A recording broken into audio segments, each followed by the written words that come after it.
नमस्ते from Norway guys, मैं हूं Arvind and welcome back to our channel. तो दोस्तों, आज का जो विषय है वो है कि रिसेंटली 6 अक्टूबर को जो अभी सरकार है नॉर्वे की, उन्होंने पेश किया है एक प्रपोजल बजट का। तो उसी से रिलेटेड आज हमारे साथ एक खास मेहमान है जिनको इस बजट के बारे में भी पता है, नॉर्वे के बारे में भी पता है, और जो लगभग 40 साल से नॉर्वे में रह रहे हैं।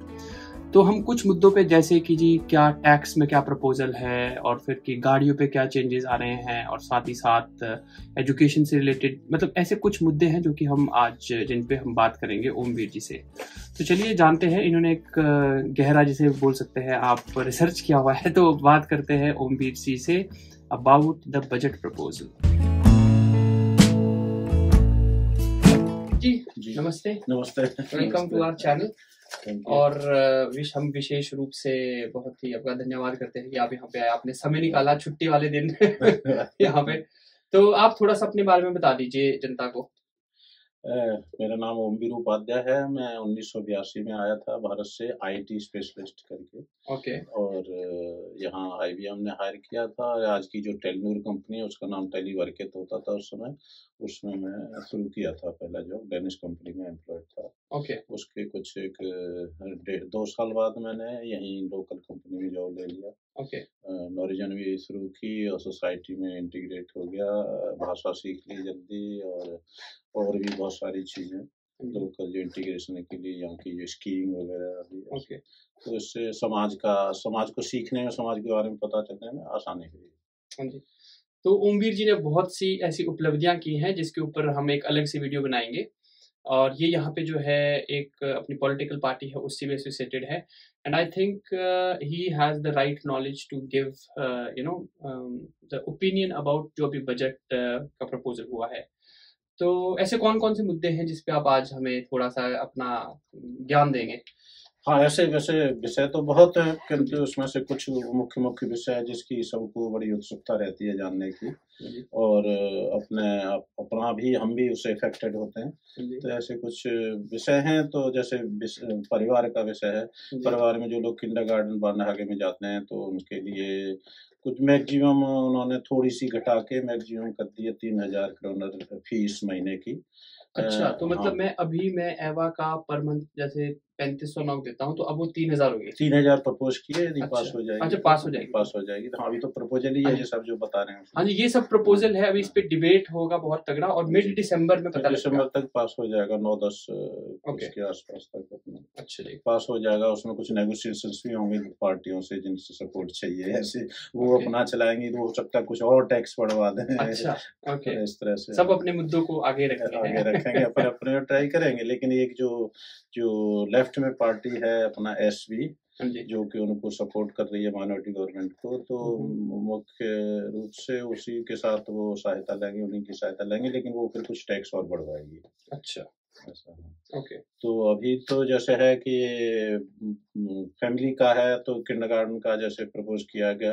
अभी भी मैक्सिमम प्राइस है कुछ, लेकिन उसको कम करके 3000 पर मंथ प्रपोज किया है उन्होंने। ओके। और ऐसा है यहाँ के यदि तीसरा बच्चा है और तीनों बच्चे यदि जा रहे हैं तो तीसरे बच्चे का नहीं देना पड़ेगा। अच्छा, तो फ्री होगा। हाँ, तीनों बच्चे यदि जा रहे हैं बारहगे में, किंडरगार्टन में, अच्छा, तो उसका देना पड़ेगा। बट ये सेम ही बारहगे होता है कि अलग अलग में ऐसा होता है, या फिर सेम ही बारहगे में जाने चाहिए? नहीं, ऐसा नहीं कि सेम में। अच्छा। बारहगे में जा रहे हो, किसी भी बारहगे में जा रहे हो, कहीं भी जा रहे हो। अच्छा जी। हाँ, तीसरे का तीनों, लेकिन तीनों जा रहे हो तो फिर तीसरे का ऐसे फ्री मिलेगा। और वैसे उत्तरी नॉर्वे में बारहगे में फ्री रहता है हमारा। अच्छा। उत्तरी नॉर्वे में इंसेंटिव्स दिए हुए हैं गवर्नमेंट ने, कुछ बारहगे फ्री, टैक्स भी कम देना होता है इस तरह से। अच्छा। जैसे कोई यहाँ से उत्तरी नॉर्वे में जाना चाहे, रहना चाहे, तो उसको कई इंसेंटिव्स मिल जाएंगे। जैसे ट्रोम्सो हो गया। हाँ, उत्तरी नॉर्वे। ट्रोम्सो और उससे ऊपर ऐसे। ओके। हाँ, तो वहाँ इंसेंटिव्स इस तरह के हैं, कई चीजें फ्री है बारहगे वगैरह, टैक्स भी कम है इस तरह से। अच्छा। इसलिए कि वो वहाँ जाके ठंड में लोग रहने के लिए तैयार हैं, आवश्यकता है इस तरह से। तो अगला जो विषय है वो है बिजली का। तो बिजली में तो सभी को पता है कि अभी तो बहुत महंगी बिजली है इस समय, और पूरे यूरोप में, वर्ल्ड में क्राइसिस चल रही है एनर्जी की, ये युद्ध वगैरह के कारण। तो उसमें जैसे गवर्नमेंट अभी इस समय मार्च 2023 तक गवर्नमेंट ने सब्सिडी कर रखी है कि 90% से ऊपर 90% वो कवर करते हैं, लेकिन वो जो 90% है वो एक एवरेज प्राइस लेती है गवर्नमेंट।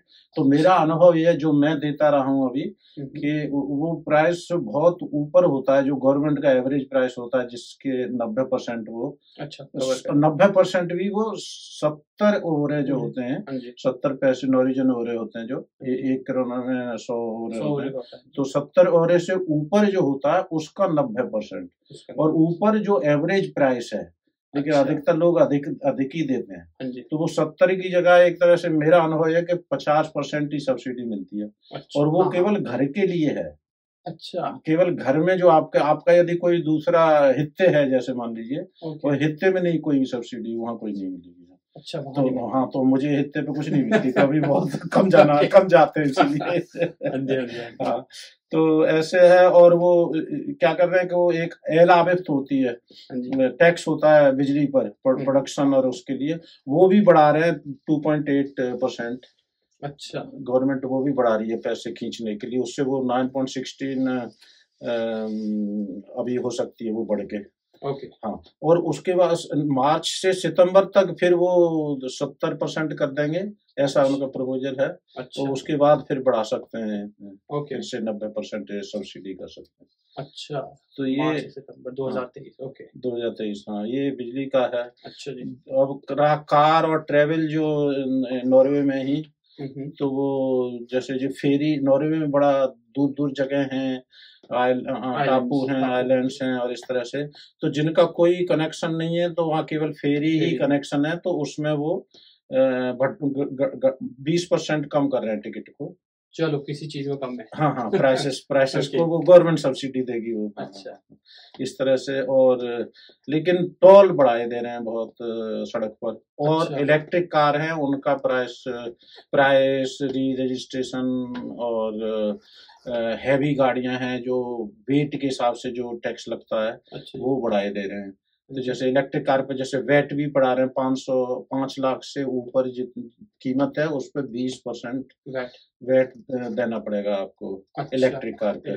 तो और कुछ ऐसी गाड़ियां जो बड़ी हैवी हैं, और लोगों ने ऑर्डर भी कर रखी हैं, लेकिन जब आएंगी तो उनको पता चलेगा कीमत अब थोड़ी सी बढ़ गई, क्योंकि वो उस पर टैक्स लगा रहे हैं, जो अधिक हैवी हैं गाड़ियां, उन पर टैक्स लगा रहे हैं। तो उन्होंने ऑर्डर तो कर दी है, अब मान लो 5 महीने में अगले साल मिलेगी कभी, तो उनको कीमत थोड़ी सी अधिक देनी पड़ेगी, जितनी कीमत में उन्होंने खरीदी अभी उससे बढ़ जाएगा। री रजिस्ट्रेशन अब नॉर्मल उतना ही देना पड़ेगा री रजिस्ट्रेशन का, जितना कार नॉर्मल कार दूसरी कार का देना पड़ता है।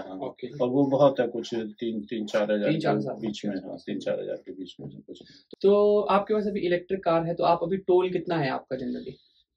अभी टोल निर्भर करता है, कहीं कुछ जगह आधा है जो नॉर्मल कार पे लगता है, डीजल पेट्रोल की कार पे लगता है, उसका कहीं आधा है, कहीं 20% है, कहीं ऐसे वेरी करता है किस जगह है आप कहाँ दे रहे हैं टैक्स।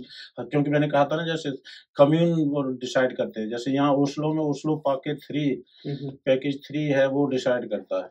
और उसमें बहुत सारा टोल लिया जा रहा है, लेकिन वो सब अब केवल फोरनेबू बांध बनाने के लिए उसी में सारा खर्च हो रहा है। पूरा रोड के लिए बिल्कुल नहीं जा रहा, जो कि उसका उद्देश्य है, रोड अच्छी बनाने के लिए और सब के लिए, लेकिन वो बिल्कुल नहीं जा रहा उसके लिए ओस्लो में। हाँ, तो ये नई बात मुझे पता लगी कि ये जो टोल होते हैं, ये सेंट्रल गवर्नमेंट को नहीं जाते, बल्कि जो कम्यूने होती है, जो आप कह सकते हैं, उनको जाते हैं। और आई थिंक इस प्रपोजल में ये भी है कि जैसे आप बता रहे थे इस वीडियो से पहले, कि अब उनके पास ये थोड़ी सी फ्रीडम है कि वो डिसाइड कर सकते हैं क्या गवर्नमेंट उनको फ्री हैंड दे रही है कम्यून्स को, कि वो बढ़ा सकते हैं टोल्स को। पहले तो लिमिट रख रखी थी उन्होंने, कितना तक बढ़ा सकते हैं, 50% या कितना तक बढ़ा सकते हैं। अभी वो पूरी लिमिट, पूरी फ्रीडम दे रहे हैं कि वो 100% भी बढ़ा सकते हैं उसको ऐसे। तो इसलिए बढ़ेंगे, और वो इसलिए दे रहे हैं कि फिर गवर्नमेंट अपना सपोर्ट जो देती है, सब्सिडी देती है रोड के लिए और कम्यून को, वो कम कर देगी, ऑलमोस्ट लगभग हटा रही है उसी से वो पूरा उसको कवर करना चाहते हैं, टोल से खर्चे हैं और उसके। तो ये एक और मुद्दा महंगाई का, तो तैयार रहिए। हाँ, महंगाई के मुद्दे। हाँ, ये जो पेट्रोल और डीजल, इस पे भी प्राइस बढ़ेंगे क्योंकि टैक्स बढ़ा रहे हैं उस पे भी। अच्छा, और डीजल पे और बढ़ेंगे प्राइस। सैलरी नहीं बढ़ रही, बाकी सब बढ़ रहा है। उसमें ऐसे करके CO2 टैक्स और इस तरह से बढ़ा रहे हैं, और CO2 कम करने के लिए कुछ प्रोजेक्ट चलाते हैं, उसमें बहुत सारा पैसा खर्चा होता है, बहुत अधिक खर्चा होता है और इफेक्ट बहुत कम मिलता है उसका। क्लाइमेट जो अपना एनवायरनमेंट का, उसमें उसका प्रभाव बहुत कम होता है। ऐसे प्रोजेक्ट लाते हैं, पहले भी चलाया है रवायत पार्टी गवर्नमेंट ने, लेबर पार्टी गवर्नमेंट ने पहले भी चलाया, बिलियंस खर्च किए, कोई इफेक्ट नहीं हुआ। मुंगस्ताद करके ऐसे एक प्रोजेक्ट था। तो अभी चलता हूँ टैक्स पे। हाँ जी।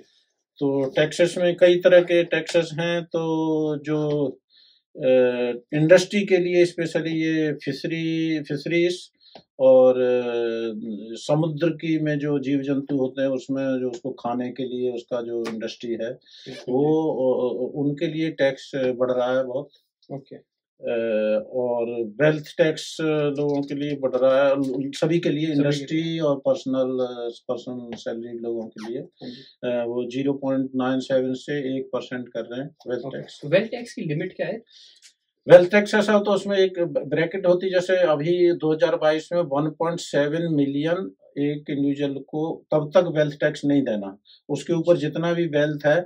और वेल्थ में फिर सब आ जाते हैं, आपके घर को जो जिस घर में रहते हैं उसका तो कुछ लगभग जो वैल्यूएशन होता है उसमें कीमत कम रखते हैं, कुछ एक 25% मार्केट वैल्यू के। लेकिन यदि आपके पास दूसरा फिर कुछ और भी है, कोई अपार्टमेंट ऐसे किराए पे दे रखा है जो भी, तो उसका 100% मार्केट वैल्यू को वेल्थ में इंक्लूड कर लेते हैं। आपके पास गाड़ी है, उसको भी वेल्थ में इंक्लूड कर लेते हैं। आपके बैंक में जितने पैसे हैं उसको भी वेल्थ में इंक्लूड कर लेंगे। जो कुछ भी है आपके पास ओनर हो जिसके, उसको सबको वेल्थ में इंक्लूड कर लिया जाता है। अच्छा। आपसे लिखवा भी लिया जाता है। आपके पास आपके बाहर हैं, जैसे भारत में कोई अकाउंट है तो आपको देना चाहिए वो। और उसमें जितनी वैल्यू होगी 31 दिसंबर को, जितना पैसे होंगे उसकी और उसकी ब्याज कितनी मिली आपको, वो देनी पड़ेगी, आपको देनी चाहिए। ये आपकी ड्यूटी होती है, उसमें अपने टैक्स पेपर्स रिटर्न में भरने चाहिए। तो वो सब भी फिर वेल्थ में इंक्लूड हो जाता है। बट लेकिन एक इसी से क्वेश्चन मेरा ये है कि वेल्थ, तो आप इससे वो आपका लोन कितना है वो तो डिडक्ट करेंगे ना? सपोज मेरा घर 3.5 मिलियन का है, उसमें है ना वो। जी, लोन जो आपके पास लोन है वो उसमें से माइनस कर देते हैं, माइनस कर देते हैं। और जो मैरिड लोग हैं तो उसमें ऐसा कर देते हैं कि किसी का कितना भी नाम में हो, अलग नाम में, लेकिन वो सबको दोनों को बराबर डिवाइड कर देते हैं। अच्छा, बराबर डिवाइड कर देते हैं, खर्चे, लोन और वेल्थ, लोन सब कुछ तो बराबर डिवाइड कर देते हैं। फिर वो तो उतना आपके ऊपर लगा दिया, इतना आपकी पत्नी के ऊपर लगा दिया। अच्छा। ओके। वेल्थ टैक्स चाहे कैसे भी आपकी ओनरशिप हो, आप के नाम में ये घर, लेकिन वो प्रैक्टिकली वो दोनों का मन में है। ओके।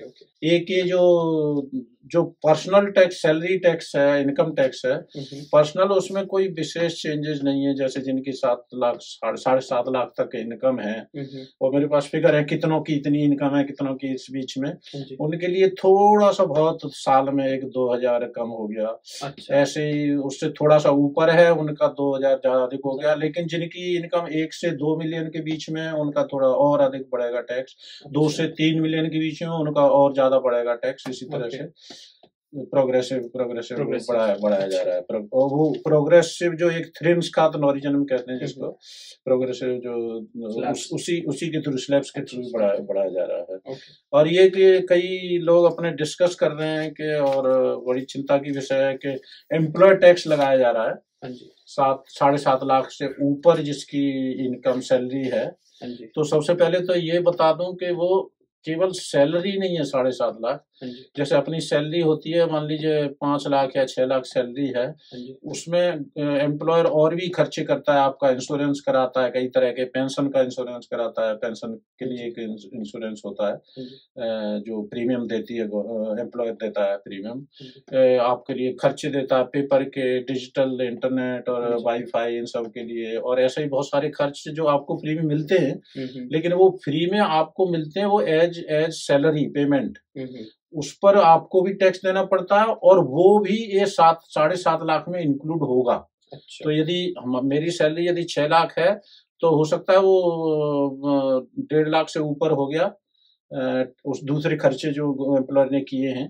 तो वो मिला के है वो 7.5 लाख, खाली सैलरी नहीं है, केवल सैलरी नहीं है। टोटल आप जिसको जैसे इंडिया में इसको सीटीसी बोलते हैं, सीटीसी टोटल इमोल्यूमेंट जो मिल के आपको जो भी आपका इंश्योरेंस कराया, लाइफ इंश्योरेंस, दूसरे एक्सीडेंट इंश्योरेंस, वो सब कवर करने के लिए, और जो दिए आपको जितने सैलरी के अलावा, वो सब उसमें इंक्लूड होता है। उन सब पर भी एम्प्लॉय टैक्स लगता है, हमें भी टैक्स देना पड़ता है जिसको मिलने हैं, हमें भी नॉर्मल इनकम टैक्स हमारी इनकम में जुड़ जाता है। अच्छा हाँ जी, तो ये कुछ ऐसे मुद्दे थे, और आपका इस पे क्या विचार है? अगर हमारे से कोई पॉइंट मिस है तो कमेंट में बताइए। और अब फाइनली हम बात करते हैं स्टूडेंट्स के बारे में। जैसे कि हमने 2 वीडियोस बनाए हैं कि जी अब इंटरनेशनल स्टूडेंट्स के लिए एजुकेशन फ्री नहीं है, तो स्टडीज से रिलेटेड जो है हम ओमवीर जी से जान लेते हैं ऐसे क्या क्या मुद्दे हैं जो कि प्रपोजल में है। हाँ जी, ओमवीर जी बताइए। हाँ, छोटे छोटे कुछ पॉइंट्स हैं स्टूडेंट्स के लिए, क्योंकि यहाँ क्या होता है, स्टूडेंट्स को स्टडी लोन मिलता है, थोड़ा सा उसको बढ़ा रहे हैं, और बुट्टे बुअर स्टूडेंट मिलता है। जैसे अपने ओस्लो का कोई है स्टूडेंट्स, ओस्लो में रहा है, अब टर्नहाइम पढ़ने जा रहा है, तो उसके लिए भी थोड़ा सा मिलता है बुट्टे बुअर स्टूडेंट, डिस्टेंस स्टडी के लिए कहीं। तो हाँ, वो भी थोड़ा सा बढ़ा रही है गवर्नमेंट। और ट्रम्सो और फिनमार्क जो नॉर्थन प्रोविंस है, वहाँ जैसे आपकी स्टडी लोन माफ हो जाता है, स्टडी लोन कम कर देते हैं। वैसे तो सभी का स्टडी लोन कर देते हैं, ये बात बता दूं मैं, जो भी यहाँ पढ़ता है जिसको स्टडी लोन मिलता है, आपने जब वो पेपर क्लियर कर लिए तो उसमें से जो 40 या 45% कुछ, अभी आजकल मुझे परसेंटेज ध्यान नहीं अभी एग्जैक्ट, लेकिन 45% वो ग्रांट बन जाती है, उसमें कन्वर्ट हो जाती है, आप स्टडी लोन तुरंत वो उतना कम हो जाता है। लेकिन ट्रम्सो फिनमार्क नॉर्थ नॉर्वे में, उत्तरी नॉर्वे में और आपको कम कर देते हैं 25%। और तो उस परसेंटेज को भी गवर्नमेंट प्रपोजल में अपने में बढ़ा रही है थोड़ी। तो ये सब अच्छे हैं। और लेकिन जो अपना इंटरनेशनल स्टूडेंट्स के लिए, उनके लिए वो उन्होंने प्रपोजल दिया है कि उनको फीस देनी पड़ेगी। अभी तक तो यदि पब्लिक यूनिवर्सिटी में पढ़ते थे तो फीस नहीं देनी पड़ती थी, उतनी सिंबॉलिक जो होती है सेमेस्टर की वो देते थे, लेकिन अब उनको भी देनी पड़ेगी। और उसका वो कारण या उसके पीछे लॉजिक वो दे रहे हैं कि नॉर्वेजियन स्टूडेंट्स बाहर जाते हैं तो उनको भी फीस देनी पड़ती है, इसलिए इंटरनेशनल स्टूडेंट्स को भी देनी पड़ेगी। अब उसमें ये है कि जहाँ नॉर्वेजियन स्टूडेंट्स को देनी पड़ती है, ऑस्ट्रेलिया, यूएसए, यूके, जहाँ देनी पड़ती है, वहाँ के स्टूडेंट्स तो यहाँ इतने नहीं आते। यहाँ जो स्टूडेंट्स आते हैं वो अधिकतर अफ्रीका, एशिया के बहुत आते हैं, और वहाँ तो फीस इतनी नहीं है एक्चुअली। नॉर्वेजियन स्टूडेंट्स को इंडिया में जाएगा इतनी ज्यादा फीस नहीं देनी पड़ती उसके, तो उस तरह से ठीक है। लेकिन वो इस तरह से रीजनिंग दे रहे हैं जो कि एकदम पूरी तरह से सही नहीं है। तो जी चलिए, तो धन्यवाद ओमवीर जी का, जिन्होंने कि हमें बताया इस प्रपोजल के बारे में, क्योंकि बहुत से लोग जानना चाहते थे। तो ओमवीर जी धन्यवाद आपका इसके लिए। आपसे भी कई लोग पूछ रहे होंगे इसके बारे में। जी मुझसे भी पूछते हैं, कई ग्रुप्स हैं जैसे व्हाट्सएप ग्रुप, इस तरह से उन पर भी कई लोगों ने पूछा थोड़ी जानकारी के लिए। और बाद में भी लोग मुझे पूछ सकते हैं यदि कोई और विषय जो यहाँ तो, क्योंकि इतने समय में इतना सब कुछ तो कवर नहीं कर सकते, तो और कुछ प्रश्न है किसी बारे में तो पूछ सकते हैं मुझे व्हाट्सएप पे, ऐसे भेज सकते हैं। तो हम लिंक देंगे डिस्क्रिप्शन में, जहाँ पे कि क्योंकि जो अपनी गवर्नमेंट की वेबसाइट है उस पर ये सब चीज़ें दी हुई है। और अंत में मैं यही बोलना चाहूँगा कि हम किसी पॉलिटिकल पार्टी का कोई सपोर्ट या बहिष्कार नहीं कर रहे। It is just kind of conversation, जिससे कि हम we are making people aware कि भैया चल क्या रहा है यहाँ पे। तो फिर से धन्यवाद करूँगा ओमवीर जी का, आज छुट्टी वाले दिन आपने समय निकाला, और होपफुली आप सभी लोगों को ये वीडियो अच्छा तो पता नहीं लगा होगा, नहीं लगा, बट जानकारी वाला जरूर लगा होगा। तो धन्यवाद आप लोगों का, थैंक यू, नमस्ते फ्रॉम नॉर्वे।